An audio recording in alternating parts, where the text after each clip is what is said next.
이 아침에 우리에게 주시는 하나님의 말씀은 느헤미야 1장입니다. 제1장. 하가랴의 아들 느헤미야의 말이라. 아닥사스다 왕 제20년 기슬르월에 내가 수산궁에 있는데 내 형제들 가운데 하나인 하나니가 두어 사람과 함께 유다에서 내게 이르렀기로 내가 그 사로잡힘을 면하고 남아있는 유다와 예루살렘 사람들의 형편을 물은즉 그들이 내게 이르되 사로잡힘을 면하고 남아있는 자들이 그 지방 거기에서 큰 환난을 당하고 능욕을 받으며 예루살렘 성은 허물어지고 성문들은 불탔다 하는지라. 내가 이 말을 듣고 앉아서 울고 수일 동안 슬퍼하며 하늘의 하나님 앞에 금식하며 기도하여 이르되 하늘의 하나님 여호와 크고 두려우신 하나님이여, 주를 사랑하고 주의 계명을 지키는 자에게 언약을 지키시며 긍휼을 베푸시는 주여 간구하나이다. 이제 종이 주의 종들인 이스라엘 자손을 위하여 주야로 기도하오며 우리 이스라엘 자손이 주께 범죄한 죄들을 자복하오니 주는 귀를 기울이시며 눈을 여시사 종의 기도를 들으시옵소서. 나와 내 아버지의 집이 범죄하여 주를 향하여 크게 악을 행하여 주께서 주의 종 모세에게 명령하신 계명과 율례와 규례를 지키지 아니하였나이다. 옛적에 주께서 주의 종 모세에게 명령하여 이르시되 만일 너희가 범죄하면 내가 너희를 여러 나라 가운데에 흩을 것이요 만일 내게로 돌아와 내 계명을 지켜 행하면 너희 쫓긴 자가 하늘 끝에 있을지라도 내가 거기서부터 그들을 모아 내 이름을 두려고 택한 곳에 돌아오게 하리라 하신 말씀을 이제 청하건대 기억하옵소서. 이들은 주께서 일찍이 큰 권능과 강한 손으로 구속하신 주의 종들이요 주의 백성이니이다. 주여, 구하오니 귀를 기울이사 종의 기도와 주의 이름을 경외하기를 기뻐하는 종들의 기도를 들으시고 오늘 종이 형통하여 이 사람 앞에서 은혜를 입게 하옵소서 하였나니 그때에 내가 왕의 술관원이 되었느니라. 할렐루야. 오늘 하루도 성령 안에서 기쁨과 충만이 넘치는 그런 하루 되시길 바랍니다. 저번 주에까지 우리 에스라서 보았습니다. 대제사장 에스라는 예루살렘 성전을 재건할 중책을 맡고 이제 에스라 7장 8절을 보면 아닥사스다 왕 7년에 예루살렘으로 갔었습니다. 근데 오늘 느헤미야 1장 1절을 보니까 느헤미야는 아닥사스다 왕 제20년 기슬르월 이렇게 나와 있습니다. 그런즉 에스라가 예루살렘으로 갔던 후로부터 13년이 흐른 시기입니다. 그때에 어느 날에 아닥사스다 왕의 술관원으로 일하던 느헤미야가 정말로 깜짝 놀랄 만한 소식을 듣게 됩니다. 에스라가 지도하여 잘 떠났었고 무사히 그 뒤로부터 예루살렘 성전이 완공되어서 자기의 이제 이스라엘 동족들이 예루살렘에서 평안히 잘 살고 있는 줄 알았는데 이제 2절 3절에 보니까 3절에 그들이 내게 이르되 사로잡힘을 면하고 남아있는 자들이 그 지방 거기에서 큰 환난을 당하고 능욕을 받으며 예루살렘 성은 허물어지고 성문들은 불탔다 하는지라. 고향 땅에서 큰 환난이 일어났다는 이 소식을 접하게 됩니다. 이 슬픈 소식을 듣고 느헤미야는 곧바로 기도하게 됩니다. 4절부터 내가 이 말을 듣고 앉아서 울고 수일 동안 슬퍼하며 하늘의 하나님 앞에 금식하며 기도하여 이르되 하늘의 하나님 여호와 크고 두려우신 하나님이여, 주를 사랑하고 주의 계명을 지키는 자에게는 언약을 지키시며 긍휼을 베푸시는 주여 간구하나이다. 이렇게 시작된 느헤미야의 기도가 오늘 1장 말씀 전반부에 걸쳐서 계속해서 기도가 이어지고 있습니다. 우리 사랑하는 성도님, 우리 믿는 자들은 이렇게 기도해야 될 줄 믿습니다. 특별히 요즘 우리가 우크라이나 전쟁을 보면서 느끼는 것이 있을 것입니다. 그 전쟁이 일어난 터에 원래는 다들 러시아가 절대적으로 유리하다고 며칠 만에 이제 이길 것이라고 예측을 했는데 지금 완전히 변수가 나왔습니다. 근데 이 변수에는 여러 가지 요인이 있겠지만 그 중에 또 특별한 것 하나가 무엇이냐면 우크라이나의 지도자, 대통령 그리고 전 대통령 비롯해서 많은 사람들이 오히려 외국에 있던 우크라이나 사람들도 다시 자기 조국을 위해서 전쟁에 자원 입대하겠다고 그렇게 들어가고 있습니다. 그런 것들이 굉장히 큰 사기에 도움이 되고 있는데, 자, 오늘 나오는 말씀에 나오는 느헤미야는 어떤 사람이냐면은 이때 당시 아닥사스다 왕 밑에서 일하던 술관원이었습니다. 이 술관원이라는 직책은 지금과는 조금 다른 느낌인 게 그때 당시에 왕의 최측근을 뜻합니다. 예전에 창세기에 봐도 요셉이 감옥에 갇혔을 때 그 밑에서 바로 왕의 신하 중에 술관원이 있었습니다. 이 술관원이라는 게 왜 그 당시에는 측근이냐면은 왕에게 잘못 독사를 할 위험이 있기 때문에 왕에게 먹는 것을 올려드리는 사람은 항상 누구를 임명하겠습니까? 가장 믿을 만한 신하였던 것입니다. 그래서 이 자체만으로도 우리가 무엇을 알 수 있냐면 느헤미야는 왕에게 굉장히 신뢰받는 신하였습니다. 그렇다는 것은 그때 당시에 굉장히 고위직이었다는 것이고, 그러면 느헤미야는 어떤 사람입니까? 자기 혼자 잘 먹고 잘 살아도 아무런 상관이 없는 사람입니다. 자기 고향, 지금으로 따지면 미국으로 건너가서 이민 가서 굉장히 성공한 그런 한인 교포 정도로 우리가 생각해 볼 수도 있겠습니다. 그러면 우리나라 땅에 큰 어려움이 있다고 해도 사실 자기가 피부로 자기가 당장에는 어려움이 없을 수가 있습니다. 그러나 느헤미야는 오늘 어떻겠습니까? 자기 동족들이 이렇게 예루살렘 성전에서 고난을 당한다는 소식을 듣고 가슴 아파하며 금식하며 기도했던 것입니다. 그래서 느헤미야는 간절히 민족을 사랑하는 마음으로 또 하나님께 회개 기도를 드리며 민족을 돌봐 주시기를 간절히 이렇게 기도를 하고 있습니다. 우리나라도 과거부터 나라를 위해 늘 기도하던 선조들이 계셨습니다. 지금 이 코로나 시절에도 우리가 나라를 위해 간절히 기도하며 또 특별히 이제 곧 있으면 대선 투표가 있는데, 물론 이번에는 대선 후보자들 중에 믿는 자들이 없는 걸로 압니다만, 그러나 그들이 모를지라도 이 나라를 누가 붙잡고 계십니까? 하나님 아버지께서 통치하고 계시고 붙잡고 계십니다.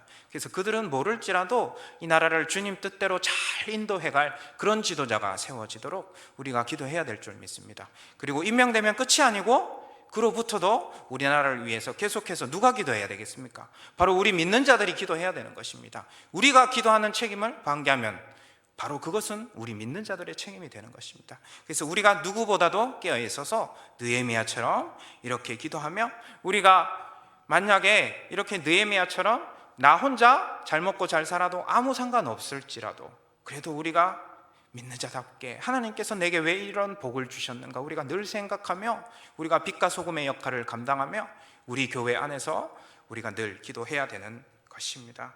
그리고 우리나라는 늘 이런 역사들이 있었습니다. 우리가 일제시대에 일본의 통치하에 있을 때도 우리 3.1절이 누가 주축이 되었습니까? 민족운동가들 중에서, 그 독립운동가들 중에서 굉장히 많은 분들이 우리 믿는 크리스천들이었습니다. 그래서 우리 믿는 자들이 나라를 사랑하며 또 대표적으로 유관순 열사처럼 그렇게 나라를 위해 목숨 바쳐 힘 바쳐 그렇게 기도하며 나라를 사랑하며 나라를 위해서 앞장섰던 그런 수많은 선조들이 있습니다. 그래서 오늘 느헤미야 말씀에도 느헤미야가 가장 먼저 하나님 앞에 엎드려 기도하며 나라를 위해 간절히 기도하였던 것을 우리는 기억해야 됩니다. 또 느헤미야가 했던 기도 중에 우리가 보면은 9절 말씀을 우리가 살펴보면 9절 말씀에 이렇게 기도하고 있습니다. 만일 내게로 돌아와 내 계명을 지켜 행하면 너희 쫓긴 자가 하늘 끝에 있을지라도 내가 거기에서부터 그들을 모아 내 이름을 두려고 택한 곳에 돌아오게 하리라 하신 말씀을 이제 청하건대 기억하옵소서. 이렇게 기도드리고 있습니다. 자, 이것은 여러 가지 말씀을 인용하고 있는 거지만 특별히 신명기 30장 4절 말씀을 인용하고 있습니다. 즉 느헤미야의 기도는 말씀에 의거했던 기도였던 것입니다. 우리가 하는 기도가 하나님 뜻에 합당한 기도가 돼야 될 줄 믿습니다. 그래서 우리의 기도가 특별히 하나님께서 무엇을 원하시는가, 우리는 그것을 무엇을 통해 깨달을 수 있습니까? 바로 우리에게 주신 이 선물 성경 말씀을 통해 우리가 깨달을 수 있습니다. 그리고 우리가 예배 드릴 때에 우리 담임 목사님을 통한 그 귀한 설교 말씀을 통해서 또 우리가 말씀을 읽고 묵상하면서 그렇게 우리가 말씀을 잘 우리가 깨닫게 해달라고 우리가 기도하면은 성령님께서 우리에게 무엇을 주십니까? 지혜를 주셔서 이것이 하나님의 뜻이구나, 그것을 깨닫게 하실 줄 믿습니다. 그래서 우리가 기도 가운데 우리가 기도, 그냥 내 자신을 위한 기도도 중요하지만 우리가 모든 기도 중에 우리의 가장 귀한 것은 바로 하나님 뜻에 합당한 기도 아니겠습니까? 그래서 이 느헤미야의 기도는 하나님을 위해, 나라를 사랑하며 이렇게 민족을 위해 이렇게 기도했지만 또 한 가지, 이 기도가 그냥 나 혼자만의 개인의 느낌을 그렇게 생각했던 그런 기도가 아니고 바로 하나님 아버지께서 우리에게 말씀하셨지 않습니까? 약속하셨지 않습니까? 그러므로 내가 이 말씀에 의거하여 하나님께 기도드리오니 이 말씀대로 우리에게 응답하여 주시옵소서. 이렇게 간절히 기도를 드렸던 것입니다. 우리 이렇게 기도를 하면 하나님께서 어떻게 하시겠습니까? 반드시 우리에게 응답하시는 역사가 있으실 줄 믿습니다. 하나님 뜻대로 기도하는 우리 귀한 성도님들, 하나님께서는 언제나 외면하지 않으시고 반드시 응답하십니다. 제가 예전에, 이제 벌써 오래됐네요, 군대에 입대했을 때 제 기도 제목이 군종병이 되는 거였습니다. 군에서 교회 일을 하는 그런 병사를 보고 군종병이라고 합니다. 왜 제가 그렇게 기도를 했었냐면은 졸병이 되면은, 잘못하면은 교회에 가는 게 이제 군대 안에서 쉽지 않을 수가 있다고 들어서, 군종병이 되면은 이제 교회 안에서 일을 하는 병사니까 마음껏 교회를 다닐 수 있고 주일에 예배를 드릴 수 있을 것 같아서 제가 그렇게 기도를 했었는데, 입대하기 며칠 전에 하필이면 저희 어머니를 통해서 꿈을 주셨는데, 그 꿈이 무슨 꿈이었냐면 플랜카드가 이제 걸렸는데 축 하나님 훈련학교 입학, 이런 꿈이었습니다. 그래서 이게 무슨 뜻이지 하고 입대를 했는데, 제가 이제 제대가 아니고 군대 이제 그 배치를 받았는데, 거기가 어디였냐면 육군단 정보대대라고 하는 것이었습니다. 북한을 감시하는 감시 장비를 운영하는 특별한 부대였습니다. 그 USB 비롯해서 북한의 열 감시 장치 이렇게 북한을 감시하는 그런 특수한 부대였기 때문에 그 부대가 좀 특별해서, 군종병은 고사하고 이 부대가 하필이면 그 군단, 넓은 군단 안에서도 맨 끝에 있었습니다. 근데 교회는 군단 입구에 있었어요. 그게 거의 한 3km, 4km 정도 떨어졌었습니다. 그래서 그것을 걸어서 40분이 걸리는 그 먼 거리였는데, 근데 이게 군대에서 한 가지 문제가 자기 혼자 바깥에 걸어 다닐 수가 없었습니다. 특별히 이등병은 잘못하면 자살할까봐 그런 염려 때문에 고참을 반드시 대동을 해야 어디 밖에서 이동을 할 수가 있었습니다. 그러니까 고참이 없으면 교회를 못 가는데, 근데 교회가 너무 멀기 때문에 그때 당시 제가 있는 대대에서 교회를 매주 나가는 사람이 딱 2명밖에 없었습니다. 근데 그러니까 저는 노심초사하고 있는데 아니나 다를까 가자마자 대대에 훈련하라고 준비를 하는데, 제가 이 주일날도 이제 훈련한다고 그렇게 하는데, 제가 주일날 교회 가야 됩니다 이렇게 말을 했어요. 그래서 이 개념 상실한 이등병 새끼가 미쳤냐고 그때부터 찍혔던 겁니다. 특히나 이제 제 사수 고참이 얼마나 저를 괴롭혀대는지, 그때 당시 다행히 구타는 없었는데 항상 트집 잡아서 괴롭히고, 밤만 되면은 이제 불침번 때도 그 고참이랑 같이 걸리면 그 고참이 그냥 그 2시간 불침번 서는 내내 그냥 저를 괴롭혀 대더라고요. 그래서 너무너무 괴로운 시간이었습니다. 하나님께서 저를 안 지켜주셨으면 제 마음이 굉장히 위험했을 겁니다. 왜냐하면 그 순간적으로 그 고참을 갖고 있는 총으로 뭐 쳤으면 좋겠다, 이런 순간적인 충동이 들 정도로 굉장히 힘들었었습니다.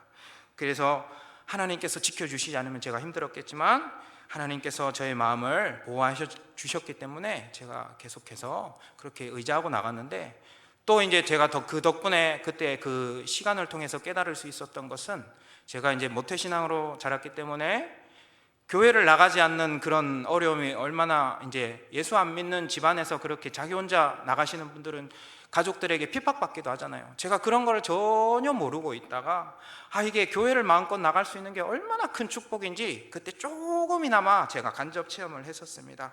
그래서 나중에는 이 고참이 이제 같이 가는 사람을 못 가게 막아버렸습니다. 그래서 이제 제가 혼자 교회 갈 수 없으니까 할 수 없이 이제 대대 뒤에 있는 그 타이어 같은 거 보관하는 그 창고 가니까 거기는 아무도 없으니까 거기 이제 혼자 들어가서 저 혼자 성경책을 펴놓고 찬송 부르면서 말씀 읽으면서 그렇게 주일 예배를 혼자서 드렸습니다.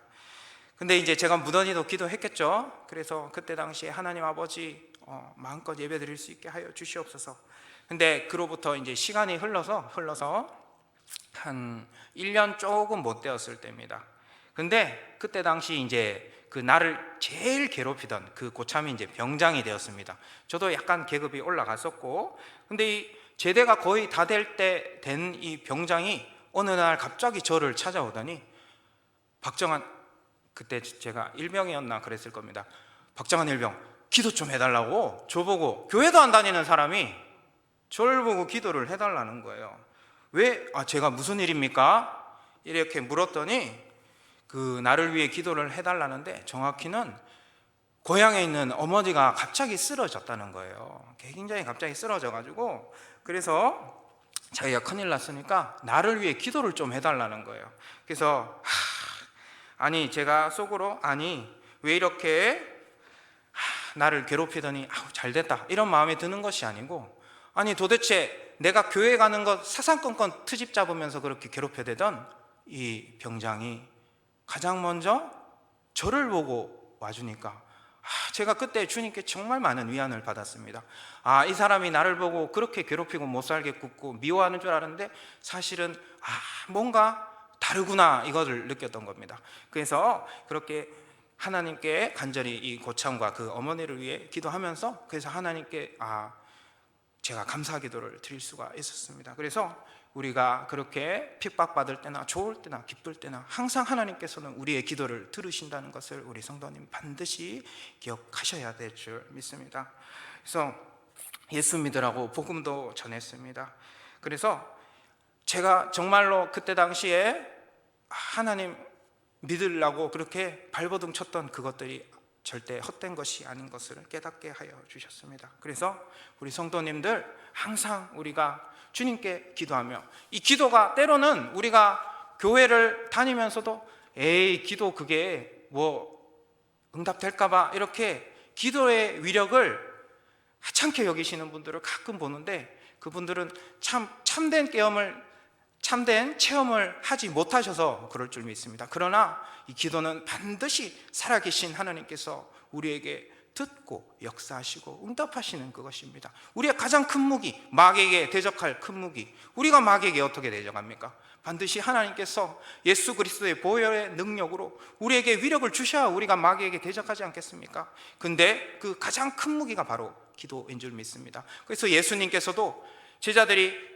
마가복음에 보니까 제자들이 귀신을 못 쫓아내니까 우리는 어떻게 쫓아내지 못하였습니까? 물었을 때 예수께서 뭐라고 말씀하셨습니까?